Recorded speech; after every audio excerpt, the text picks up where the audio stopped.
فعن معاذ رضي الله عنه قال أوصاني رسول الله صلى الله عليه وسلم ب10 كلمات قال لا تشرك بالله شيئا وإن قتلت وحرقت ولا تعقن والديك وإن أمراك أن تخرج من أهلك ومالك ولا تتركن صلاة مكتوبة متعمدة فإن من ترك صلاة مكتوبة متعمدا فقد برئت منه ذمة الله ولا تشربن خمرا فإنه رأس كل فاحشة وإياك والمعصية فإن بالمعصية حل سخط الله وإياك والفرار من الزحف وإن هلك الناس وإذا أصاب الناس موت وأنت فيهم فاثبت وأنفق على عيالك من طولك ولا ترفع عنهم عصاك أدبا وأخفهم في الله رواہ احمد۔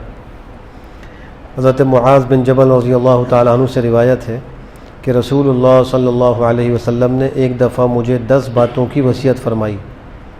فرمایا اللہ کے ساتھ کسی کو شریک نہ کرو اگرچہ تم کو قتل کر دیا جائے اور جلا ڈالا جائے۔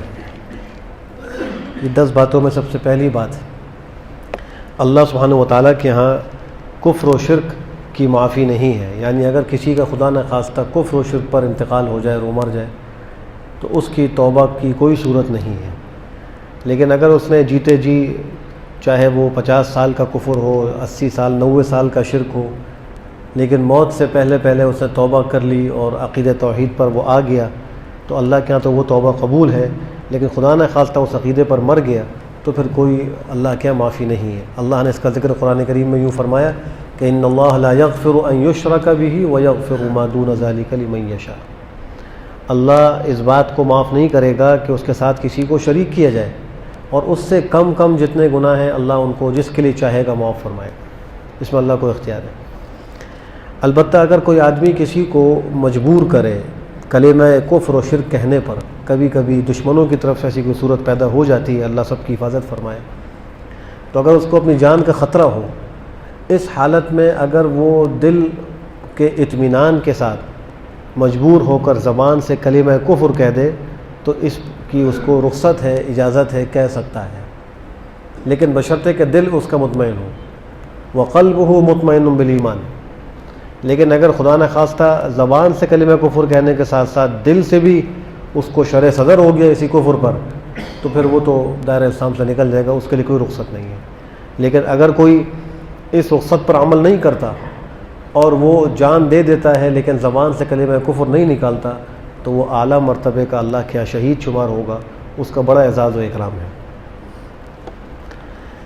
دوسری بات فرمائی کہ اپنے ماں باپ کی نافرمانی نہ کرو اگرچہ وہ تم کو حکم دیں کہ اپنے اہل و عیال اور مال و منال چھوڑ کے نکل جاؤ۔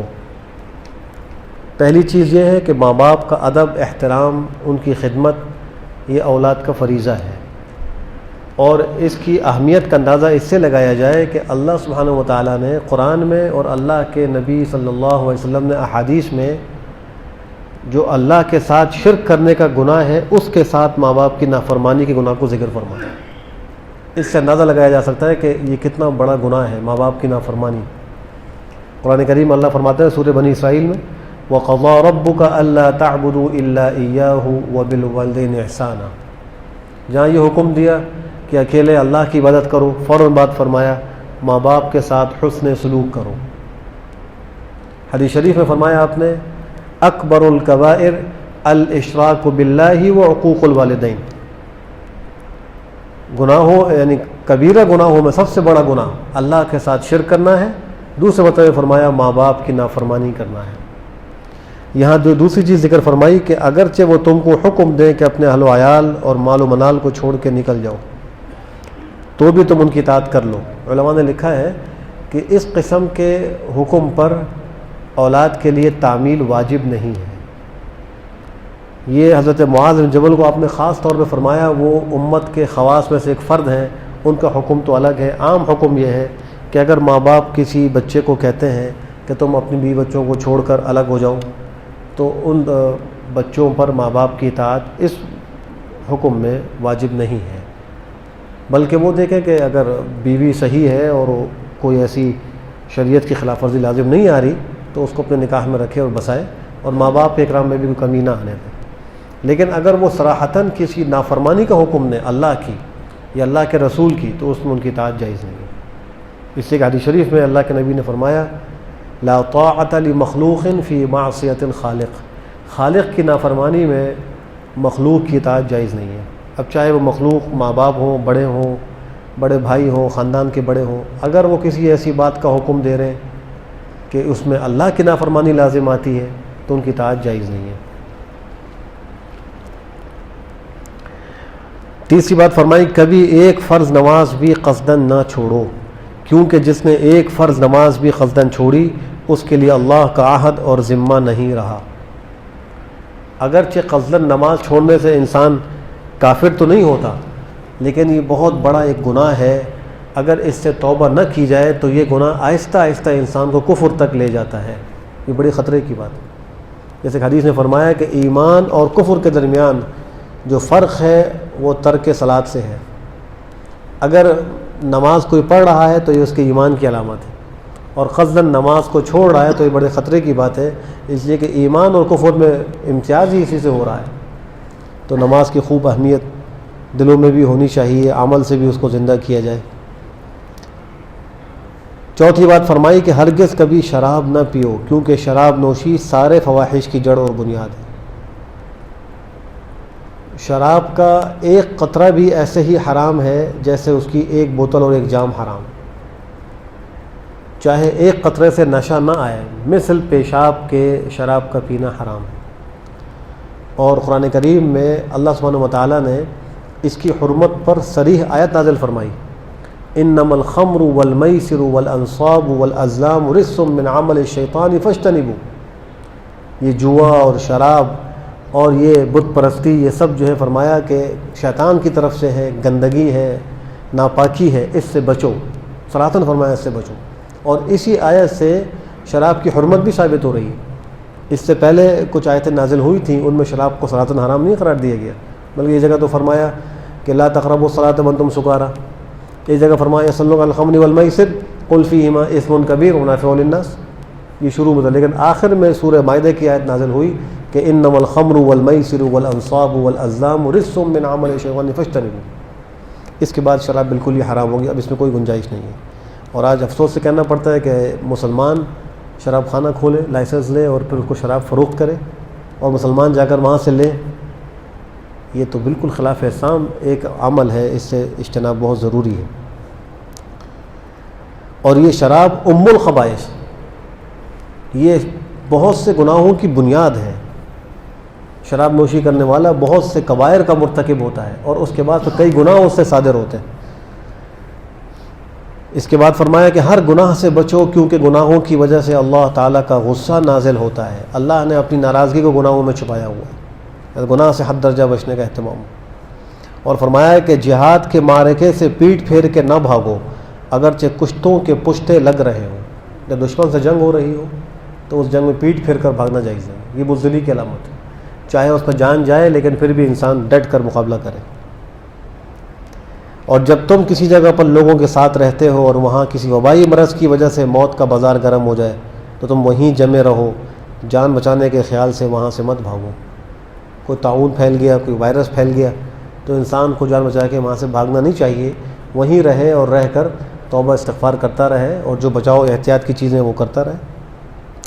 اور فرمایا کہ اپنے اہل و عیال پر اپنی استطاعت اور حیثیت کے مطابق خرچ کرو، بخل سے کام نہیں لینا چاہیے کہ ہوتے ہوئے بھی اولاد کو، گھر والوں کو تکلیف میں مبتلا رکھا ہوا ہے اور ان کو کھانے پینے دیگر ضروریات میں پریشان کیا ہوا ہے، یہ بھی خلاف شرع ہے۔ یا اگر مال ہے اور وہ بے دریغ خرچ کر رہا ہے، اسراف کر رہا ہے، یہ بھی خلاف شرع ہے۔ الاقتصاد فی النفقۃ نصف المعیشہ، سرکار دو عالم کا یہ ارشاد مبارک ہے کہ معیشت میں میانہ روی، درمیانہ پن اختیار کرنا، یہ جو ہے وہ نصف معیشت ہے۔ خرچوں کے اندر میانہ روی اختیار کرنا آدھی معیشت ہے، تو جس نے اپنے خرچ کو کنٹرول کر لیا تو اس کی معیشت محفوظ ہو گئی۔ اور پھر اس میں یہ بھی ذہن نشین رہے کہ بچوں پر بھی اگر خرچ کر رہا ہے تو نافرمانیوں میں خرچ نہ کرے۔ آج بہت سے مسلمان اولاد پہ خرچ تو کرتے ہیں لیکن ان کی ناجائز خواہشوں کی تکمیل میں خرچ کر رہے ہوتے ہیں، یہ بھی شرعاً ٹھیک نہیں ہے۔ جائز چیزوں میں متوسط انداز سے ان پہ خرچ کرنا چاہیے، اس پہ اللہ کے یہاں سے صدقے کا ثواب بھی ملتا ہے۔ اور فرمایا کہ اپنی اولاد پر ادب سکھلانے کے لیے حسب ضرورت و موقع کچھ سختی بھی کیا کرو، ان کو اللہ سے ڈرایا بھی کرو۔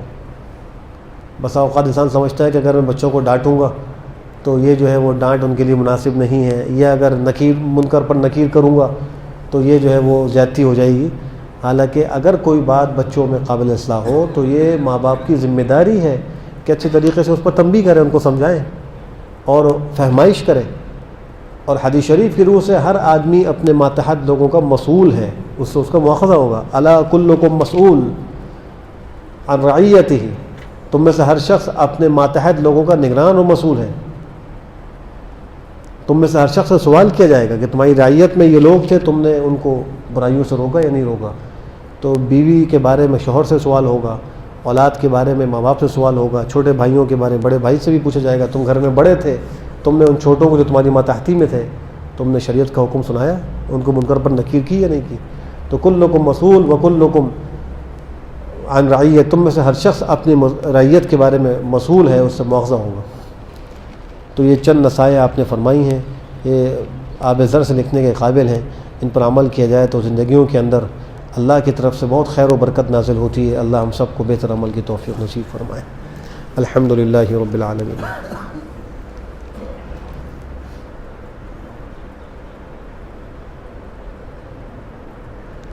اللهم ربنا آتنا في الدنيا حسنة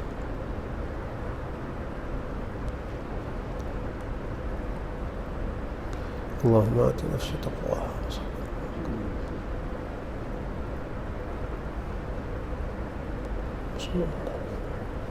برحمتك يا أرحم الراحمين۔